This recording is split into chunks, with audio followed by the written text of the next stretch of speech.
এটা কিন্তু ছিল পহেলা বৈশাখের রান্নাবান্নার পূর্ব প্রস্তুতি। তো সেখান দিয়ে শুরু করে দিলাম আজকের ব্লগ। চেষ্টা করছি সম্পূর্ণ ব্লগটার মধ্যে পহেলা বৈশাখের আনন্দে উৎফুল্লে মাইতে থাকার কিছু ছোট্ট ছোট্ট মোমেন্ট। আশা করতেছি সম্পূর্ণ ভিডিও লগেই থাকবেন। তো আসসালামু আলাইকুম, সবাই কেমন আছেন? সবাই জানেন নববর্ষের শুভেচ্ছা, শুভ নববর্ষ। এবারে নববর্ষে কিন্তু আমি কোথাও বাইর হই নাই, কারণ বাড়ির মধ্যেই ছিল নববর্ষের মজা মজা আর মজা। সবাই এবার আমাকে বাড়ি এসে নববর্ষ করছে, তো আমি বাড়ি রেখে কোথায় নববর্ষ পালন করতে যাবো? সারা বছর বাঙালিয়ানা থাকুক আর না থাকুক, এই বছরের একখান দিন ঘুরে ফিরে আসে যেই দিনটারে মানুষ পহেলা বৈশাখ হিসেবে পালন করে। ওই দিনে সবার বাঙালিয়ানা ভাব ভেতর দিয়ে ফুটে ওঠে। তো যাই হোক, আমি তো গাবলার মধ্যে তাকাই দেখতেছি যে পরিমাণ পেঁয়াজ রসুন, আজকে তো মনে হয় সন্ধ্যা হয়ে যাবে রান্না বান্না করতে করতে। তো যাই হোক, সে তার মতো পেঁয়াজ রসুন কাটুক, আমি আমার রুমের মধ্যে চলে যাই। রুমের মধ্যে যাইতে না যাইতে হঠাৎ সামনে দেখি খালামনির হাতে একখান হাড়ি। তো হাড়ি দেখে আমি তো জিগাইলাম যে হাড়িটা কিসের? খালামনি আমি তো জীবনে দেখি নাই।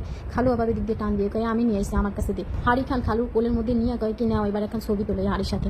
এই হাড়ির মধ্যে রয়েছে মিষ্টি মিঠাই, মোয়া মুড়ি, এইসব রয়েছে বাঙালিদের যে খাবারগুলো। তখন আরেক খালামনি করলো আমার কাছে একটু দাও, আমিও একটু নেই, আমিও একটু ছবি টবি তুলি। তো খালু দুই খালামনির হাতে দিয়ে করে নাও তোমার ছবি তোলো, যা করবা করো। তো খালামনিরা হাতে নিয়ে করলো নাও এখন পোস্ট পাস দিয়েছি, ছবি খান তুলো। তো যাই হোক, তারা কিন্তু মজা মস্করা করতেছিল, কেউ আবার সিরিয়াসলি নিয়ে না যে এখন হাড়ি নিয়ে তিনজনে কামড়াকামি বাঁধাইছে, একদমই সেরকম কোনো ব্যাপার। তো এই সেই হাড়ি, যে হাড়ি খান নিয়ে এতক্ষণ তারা মজা মস্করা করতেছিল। এই হাড়িটার ভিতরে রয়েছে মুড়ি আর কিছু চমচম মিষ্টি, বাঙালির কিছু ঐতিহ্যপূর্ণ খাবার। তো এইদিকে ড্যাগের মধ্যে রান্নাবান্না চড়াই দিল। রান্নাবান্না চড়াইতে চড়াইতে সন্ধ্যাবেলা নামিয়ে আসলো। এত বড় এখন ড্যাগ আর খুন্তি দেখে কি মনে হইতেছে না বিয়ে বাড়ির রান্নাবান্না চলতেছে? কিন্তু বিয়ে বাড়ির রান্না ভাবি আবার কেউ ভুল করেন না, এটা কিন্তু আসলে পহেলা বৈশাখকে কেন্দ্র করে রান্নাবান্না চলতেছে। তবে এখন দিনের সাথে অ্যাড হয়েছিল, ওইখানে আমি সামনে কমে এখন কমু না, সেই পর্যন্ত ধৈর্য সহকারে দেখতে হইবে। তবে যাই কেন, প্রত্যেক বছরের তো এই পহেলা বৈশাখটা আমার কাছে জন্মের মতো স্পেশাল, জন্মের মতো ভালো কাটাইছে। শুধু যে একখান ড্যাগে রান্নাবান্না চলতেছিল তা না, পাশে কিন্তু আরো দুইখান বড় বড় ড্যাগে রান্নাবান্না চলতেছিল। এরকম বড় বড় ড্যাগে রান্নাবান্না দেখে তো আমার মনে পড়ে গেল আগেকার দিনের কথা। আগেকার দিনের মানুষজন সব একলগে থাকতো, তো একলগে থাকার জন্য সবাই এক লগে এক হাড়িতে রান্নাবান্না করতো। সেই সময় মজাই আলাদা ছিল। শুধু যে বাইরে রান্নাবান্না চলতেছিল তা না, ভিতরেও কিন্তু আমরা টুকটাক রান্নাবান্না করার চেষ্টা করছি।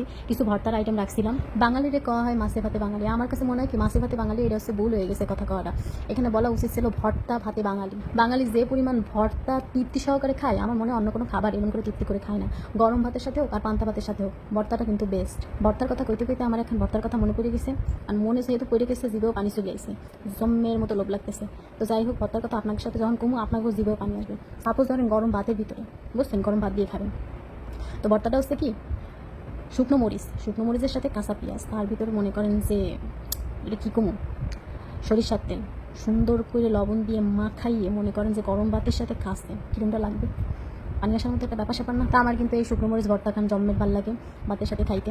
এরপরে আছে আলু ভর্তা, আলু ভর্তা খাইতেও কিন্তু জম্মের ভাল লাগে। মানে দুনিয়াতে এই দুখন ভর্তা হইলে আমার আর কিছু লাগবে না। গরুর গোশের থেকেও জম্মের মজা। খাইয়ে দেখবেন একদিন এই ঝাল ভর্তা, কী যে টেস্ট, কী যে টেস্ট, আপনি জীবনেও কোনো ইসে বিরিয়ানির ভিতরে এই টেস্ট খান পাবেন না। তো কথা কইতে কইতে মেলাগুলো ভর্তা করে ফেলাইছি, প্রায় 8 রকমের ভর্তা করছিলাম। এই জায়গাটায় প্রায় 8 রকমের ভর্তা আছে। আলু ভর্তাতে শুরু করে দুনিয়া কথা ভর্তা পর্যন্ত ছিল। পহেলা বৈশাখের লগে লগে কিন্তু আমার শ্বশুর শাশুড়ির অ্যানিভার্সারি ছিল। হ্যাপি অ্যানিভার্সারি আব্বু অ্যান্ড আম্মু। তো এই কেক খান কাটার মুহূর্তখান আপনাদের লগে শেয়ার করতে পারেন। আনন্দ উৎফুল্লে এমন পরিমাণ মাথা মারছিলাম যে ভিডিও করার কথা ভুলে গেছিলাম। তো এরপর কাটাকাটির পর সাইজ করতেছিল, কেকগুলো নিয়ে সবাই বিতরণ করা হইবে। এই কেকগুলো নিয়ে যে বিয়ে বাড়ি হোক আর পহেলা বৈশাখের বাড়ি হোক, যে যারা আইছে তাকে সবাই খাইতে দিতে হইবে। কেক কাটার মাঝখান দিয়ে আমি এখন কেক নিয়ে নিলাম, নিয়ে তো ওই দিক দিয়ে খাইয়ে আসলাম, এসে আবার ভিডিও করা শুরু করছিলাম। তো যাই হোক, এত সুন্দর এত সফট কেক দেখে আর এত লোভনীয় কেক দেখে কি কেউ কারোর লোভ সামলাইতে পারে? তো আমিও পারলাম না আমার লোভ সামলাইতে, এই জন্য আড়ালে আবডালে যাই এখন কেক নিয়ে খাইয়ে ফেলছি। তো এই কেকখান কাইটে কুটে সবাই বিতরণ করা শেষ। এরপর আরেকখান কেক ছিল, ওইটারই কাটার পালা। এই যে কেকখান দেখতে পাইতেছেন, এই কেকখান কিন্তু খালামনি নিয়েছিল, মানে ওই কর্নারে যে খালামনি খান দাঁড়ানো পরিচিত খালামনি আপনাকে, যে কিনা হচ্ছে ভিডিও প্রথমে দেখাইছিলাম, হাড়ি যার হাতে ছিল সেই খালামনি, আবারও ডেসক্রিপশন দিয়ে দিলাম। তারপর ছিল আমার শাশুড়ি, এরপর ছিল আমার শ্বশুর, আর এই কর্নারে যাকে দেখতে পাইতেছেন মিসকে মিসকে হাসতেছে, এটা কিন্তু আমার পরানের টুনটুনি। তার কথা আর কি বলবো, সে আমার একেবারে কলিজার টুনটুনি। তো ছবি টবি তুলে কেক টেক কাইটে এই জায়গায় অ্যানিভার্সারি পার্টখান শেষ হয়ে গেল। এরপর চলে এলাম সেই পহেলা বৈশাখের আনন্দের ভিতরে। তো সবাই কিন্তু মেহমান অতিথিকে আপ্যায়ন করার জন্য ব্যস্ত হয়ে পড়ছে, সবাই একেবারে খাওয়া দাওয়ায় ব্যস্ত। যে পরিমাণ ভর্তা বানাইছে আর ভর্তার স্বাদ যে পরিমাণ হয়েছে, সেটা মানুষ তো খাইবেই। খাওয়াটা কিন্তু মোটেও বড় কথা না, সবাই যে এক লগে খাইতে পারতেছে, সবার সাথে যে সবার একটা মোলাকাতের ব্যবস্থা হয়েছে, এটাই কিন্তু মেইন কথা। এটাতে কিন্তু মানুষের মনের শান্তি। প্রতিদিন তো আর আত্মীয় মেহমানদের বাড়ি যাওয়া হয় না, আর প্রতিদিন সবাই একলগে খাওয়াও হয় না।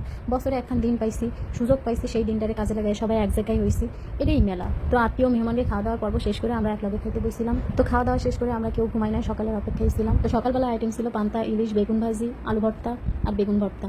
ভোরবেলা সবাই এই আইটেমগুলো খাইয়ে দিয়ে ঘুমাই পড়ছিল। তো যাই হোক, আমাদের পহেলা বৈশাখ কিন্তু খুব ভালো কাটছে। আপনাকে কেমন কাটছে অবশ্যই জানাবেন। সবসময় চেষ্টা করবেন আনন্দটারে ভাগাভাগি করে নেওয়ার। আনন্দ ভাগাভাগি করে নেওয়ার ভিতরে একটুও কমতে হইবে না, বরং আরো বাড়বে। তো যাই হোক, ভালো থাকবেন, আল্লাহ হাফেজ।